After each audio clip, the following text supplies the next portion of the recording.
This is tape 5 with Arno Motulsky. What was your father doing for an occupation in America? He had various minor jobs as a salesperson, largely. How was he coping with that? So. I mean, he wasn't that happy. He had he owned a store, but this was a rather lowly job. But again, he coped. He got used to it. And tell me about you. You had a job.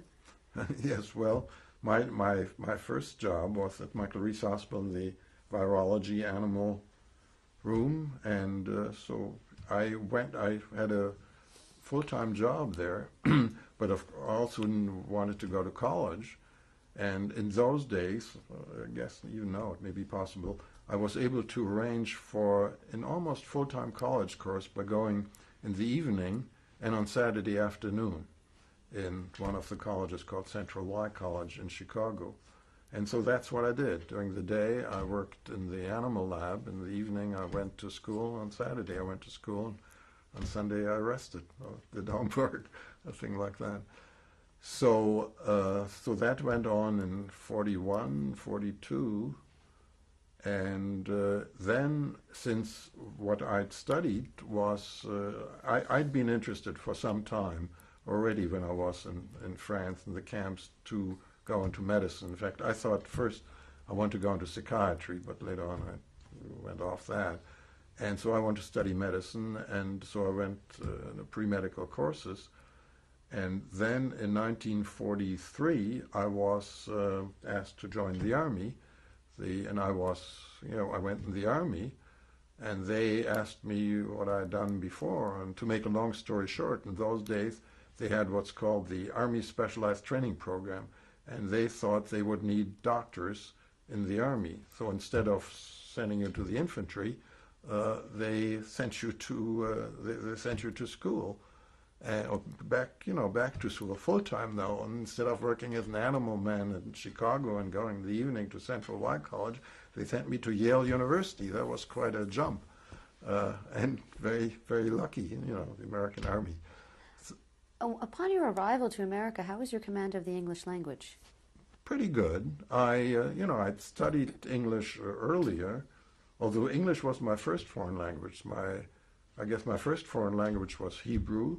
My second was Latin. My third was French. My fourth was Greek. And then came English, and then came Spanish, and so on.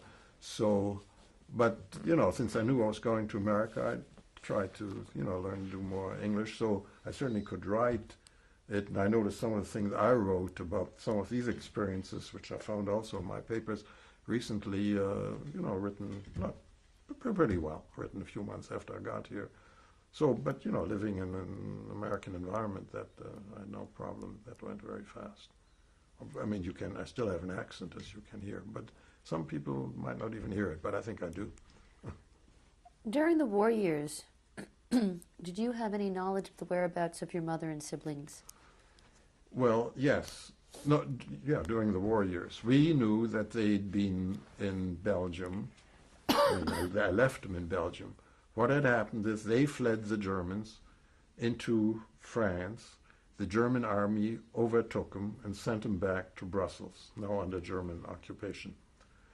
They stayed under German occupation, and as I told in another segment of this, they got their lift with their furniture to Antwerp and were able to sell it and live on that.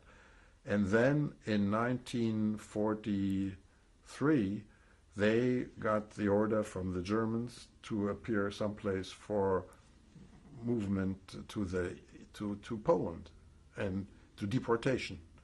And again, they didn't know for sure that meant killing, but they knew it was pretty bad. They had some Belgian friends and were able to go underground in Belgium and didn't go to be sent off and stayed underground again. I don't know all the details of that.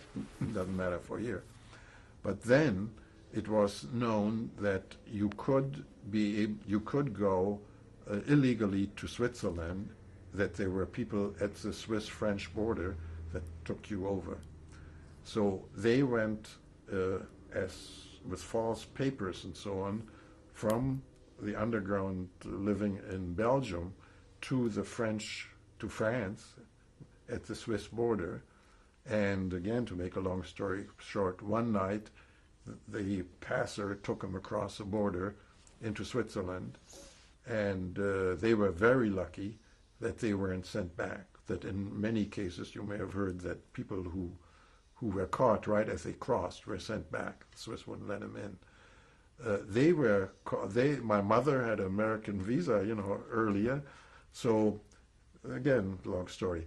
So she went to the train station close by and bought tickets. She had a few dollars, and they wouldn't change it first anyway. She bought tickets to go to Zurich. She goes to the place where the train comes. The policeman comes and says, who are you and where are you going? She says, we have an American visa and we're going to Zurich to go to America. I said, well, let's wait a while. And they took him to a little prison in that town, and then later on put him into various camps. So my mother stayed in a work camp in Switzerland. My brother, who was 3 years younger than I am, he went to another work camp, but these were not camps like the ones, not like concentration camps and not as bad as the French camps. And my sister was able to go to school with the family. So they, there are a number of refugees like that in Switzerland. They then, when they first got there to Switzerland, one day we didn't know what had happened. We knew they were in Belgium, but we had no idea. As far as we knew, they could have been sent to Poland. But one day we got a telegram, we are safe in Switzerland, when they arrived there. When were you reunited with them? And then we were reunited right after the war in January 1946, and they were able to come over. And so my father and mother hadn't seen each other from 38 till 46.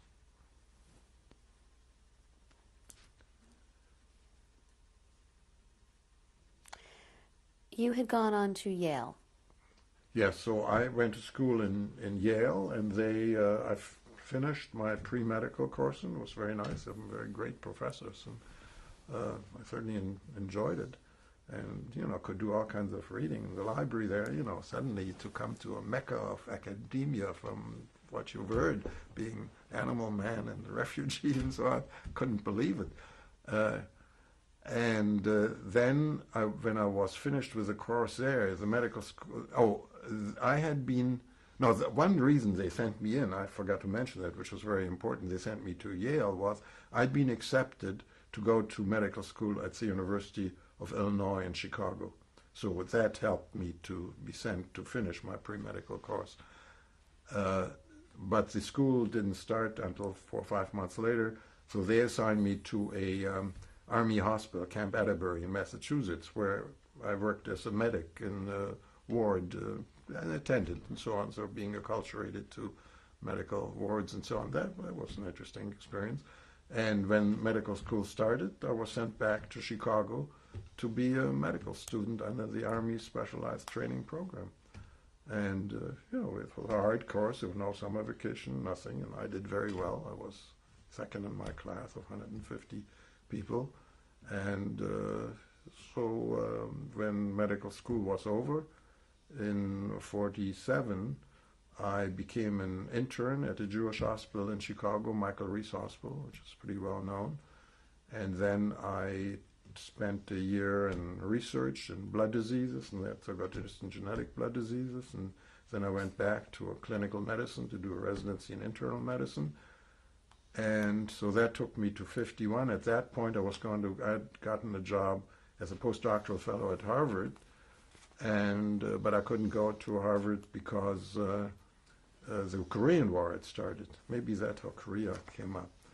And so because I'd been in the Army before, the Army had given me education, they took me back into the Army, and they sent me again to a very good assignment, a diagnostic hospital in Camp Atterbury in Indiana. That was a very interesting medical experience. Difficult cases from all over the Midwest and elsewhere came there, and I'd gone through all this training, so I made a very good diagnosis the first week I was there, so they thought I was really great and treated me nice. And then I got a phone call one day that they're founding a new research unit in hematology, blood diseases that I had done research in when I was at Michael Reese, and would I want to come to Walter Reed Hospital, again, the major Army hospital. So I really Where was that? In Washington, D.C. So again, I got a fantastic assignment. And so I worked there on research in hematology during the Korean episode. But again, they didn't send me to Korea. I was in Washington. And During your beginnings of your medical career, did you meet anyone special? did I what? Did you meet anyone special? Did I meet one special? Anyone special? Well, you mean medical celebrities? Oh, you mean talking about my wife? That was much before that. When was that? I got married in medical school, in the second year of medical school, What year? 1945. What's your wife's name? Gretel Stern. Tell me how you met. I mentioned to you about Central YMCA College, and she was a student also in the evening classes, and we just in one semester took the same course in English and chemistry.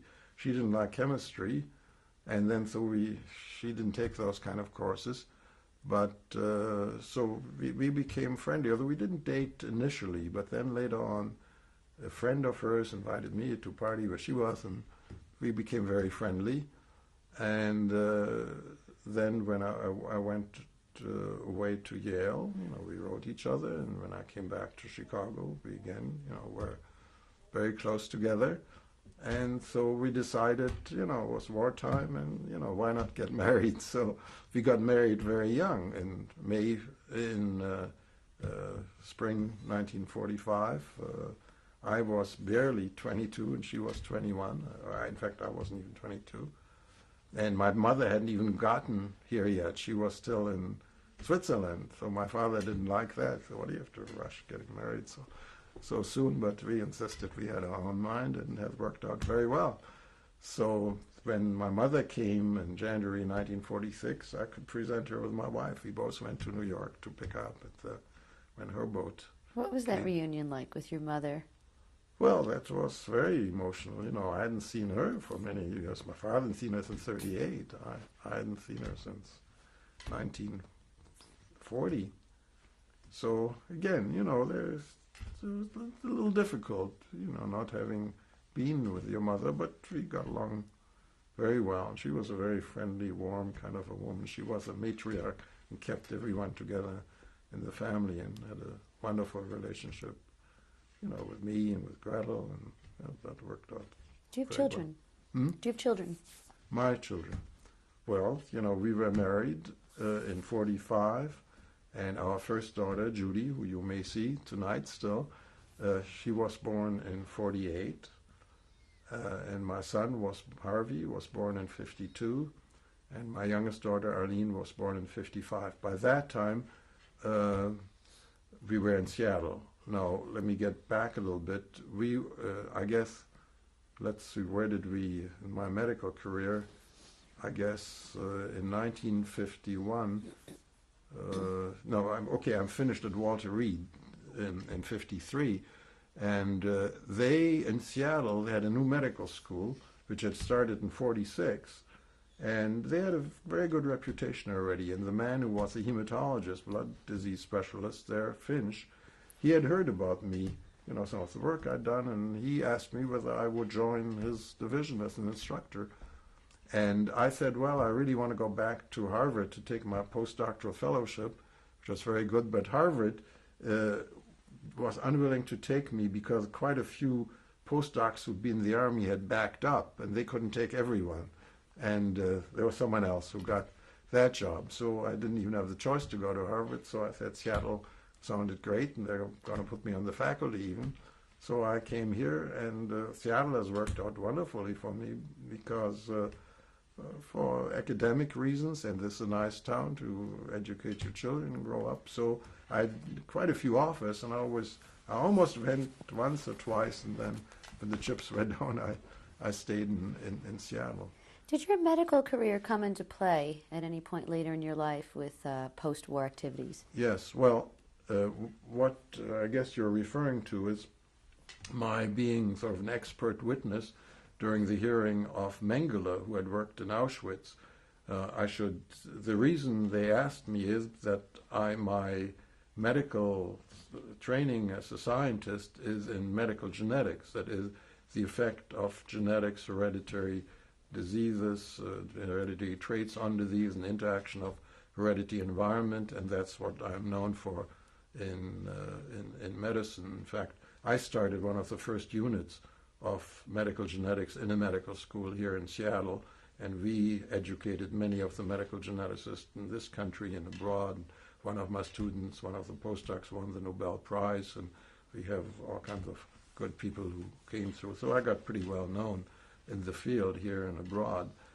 And when this thing came up in the late 80s, Mengele, as you know, became very notorious. He had worked in Auschwitz as a doctor, both doing the triage of the people and sending them to death, to work, but he had been trained in hereditary diseases, and one of the thing that was often done in those days was to look at twins, whether they had the same disease or different diseases. So he wanted to do twin research, and he had real academic ambitions. So he set up a micro institute of genetics in Auschwitz, where he, particularly when the twins came, he didn't kill them, he didn't set them for the killing, but he allowed them to come to his barracks where he studied them, and he did all kinds of weird and horrible experiments. He must have been a real psychopath, yet some of it, the earlier work, was okay. I mean, but he veered off into this, his idea, I guess, was not, I know from, I've done a little research, in that these people are going to be killed anyway, and Jews are an abscess and so on. Why not use them, get some use out of them, and use them as experimental animals, sort of. So when more of this became known after the war, and long after the war, and some of the twins came forward and said, we survived, and experiments had been done, a foundation in Israel said it would be a good idea to popularize what happens, to have sort of a hearing or pseudo trial where you get the twins together and you get experts together in the different fields to discuss this. And one of the persons was Wiesenthal, the guy who does a lot of the Jewish, what happened under Hitler, and one of them was one of the judges from Israel. I forgot his name, and the other one was the judge of the Nuremberg trial, the American guy from Columbia University. So it was an important group of people, and then these twins came forward and gave their testimony, and then they had asked us to discuss a little bit what all this means, and what they have done, and things like that. So this whole pseudo trial, or what a hearing, was fully televised and is available. So that wasn't a very interesting experience, sort of to have to face these horrible things that this guy had done, and explain why and what and how, which often couldn't be explained. Actually, there's another experience which is also where my profession led me into a horrible thing that happened during the war. The atomic bomb, as you know, can produce changes in your genes. And for many, many years in Japan, studies are done on the survivors in Hiroshima and Nagasaki, including some of the genetic findings, which fortunately turned out to be very little. So for 10 years, just finishing last year or this year, I was on the scientific advisory board that looks over the studies that are done in Hiroshima and Nagasaki. So I've been in Hiroshima every year for the last 10 years. So again, the war experience and my expertise in science are intact at least two events, the Mengele the survivors of the atomic war. What kind of impact did the Mengele trial have on you as a Jew, participating in that trial? Well, we were all Jews, I guess, except some of the guy from Colombia, the lawyer. Been a refugee of Germany, now participating in a trial as this one, what kind of impact did that have on you? Well, it made me more interested to find out how could all these things happen. And one of sort of my hobbies, in a sense, is to try to find out. There were other German geneticists who weren't directly involved, like Mengele, but who've written things that then were used, for this kind of thing. What is I sort of intellectualize it in the sense, what is there behind these people that something that's intellectually okay and seems to make sense then suddenly becomes a pseudoscience, is perverted, particularly, against the Jews. So I've gotten quite involved, and I have done a lot of reading, not only about the Holocaust and all that, because of my own experience, but this particular segment of the use of science, of pseudoscience, and for the kind of thing that we are talking about. How could this happen, and what are the explanations, and could something like this happen again? And so that's how I got involved. I mean, I'm doing it on an intellectual basis, but the real reason is, I think, is my emotion behind that. It's difficult sometimes to divorce your emotion from, trying to be as objective as possible. How has your experiences affected your belief in God? Well, that's when I was 11 years old, I once thought, what's all this God business? Doesn't make much sense to me. There probably is no God. And the older I got, the more sure I became about that. And I still feel that way. So I feel very Jewish, and it's very difficult to be not religious and to be a Jew. And I feel strongly, ethnically, there is something to our people, and but yet in Israel probably be easier. There you can be an atheist and don't have to be. You can be a very good Jew. In this country, it's a little harder. Do you have any grandchildren? Yes. Can you please tell me their names? Jordan, who was 15, Coco, Colette, who is 12. They are my older daughter's children. And then I have two more, an adopted child, a little Chinese girl, Wendy, who was 4, for my son, and Nathan, who is 3. If there is a message that you can give to your grandchildren and your children and to future generations about your experiences, what would you say? Well, it's not a simple message.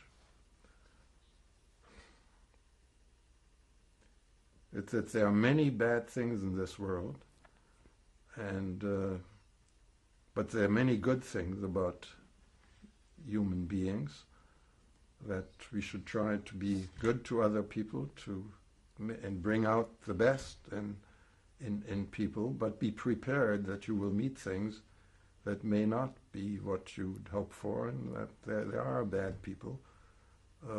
And the episode that we've talked about today is how a whole country, a whole large population can be seduced into by a demagogue into doing horrible things and go along with it.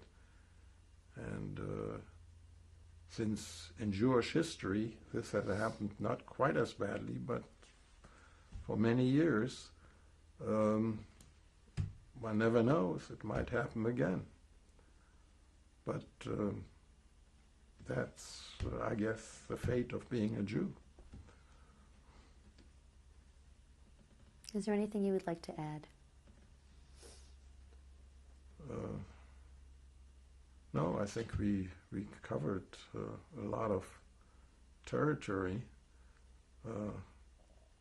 and I guess it's an interesting story if you sit and give it all in one. You never think about it in one segment. There are not many people who've had that many experiences early in life. My life in science and medicine, I've been very lucky and fortunate, and I've been, rather simple. I've gotten around the world. I've got to know people, and I'm respected, and people look up to me. All this is wonderful, but it's pretty standard. And yet, on the other side, there's this remarkable story of getting there just by chance, really, that was possible. It just shows some of the happenstance in human life. There are a lot of things that just happen, and if the fate would have been a little different, well, you wouldn't be able to talk to me. I'd be another number in Auschwitz. And that's, that's something, that's always with you, I think. But to bring that across to your grandchildren is difficult, and maybe a little too pessimistic, because maybe I'm wrong, that, things are going to be wonderful from now on, and some of these horrible things won't happen, at least not to them. Thank you very much for your story today.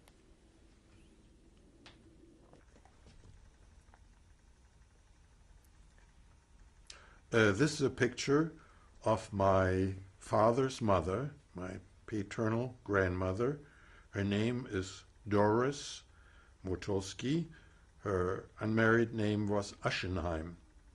This picture was taken around 1925 in the place where she lived, Fischhausen, Germany.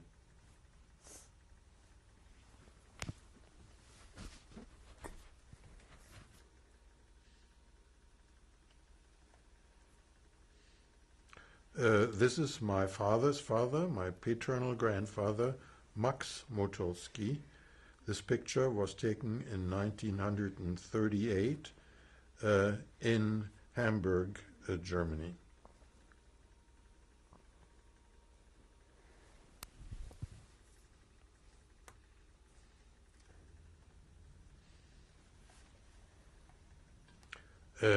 These are my mother's parents, Selma Sass and Moses Sass. Her maiden name, Selma Sass's maiden name, was Schwartz. The picture was taken around 1935 in Gutstadt, Germany. Oh, there's one good story I didn't get to tell. Too bad. Oh. Who's in this photograph? This photograph was taken in late 28 or 1929. Right in the middle, the blonde boy with the page haircut is me. And your name? And my name is Arno Motulsky. In front of me, adjusting his bib, is my brother, Lothar. And in the back, the two boys are my cousins, Kurt Levin and Werner Levin. Which is which? The one with the white, the older one is Kurt, the younger one is Werner. The other four kids are neighbor kids. It was taken in Pillau, Pillau, in near Fischhausen. This picture shows our wedding, Gretel Motulsky and Arno Motulsky standing in the middle. This was taken in 1945 in March. From left to right is Gretel's sister, Elizabeth, my father, Herman, Gretel's mother, Dora, and Gretel's father, Robert. Where was it taken? It was taken in Chicago. We're going to change tapes now.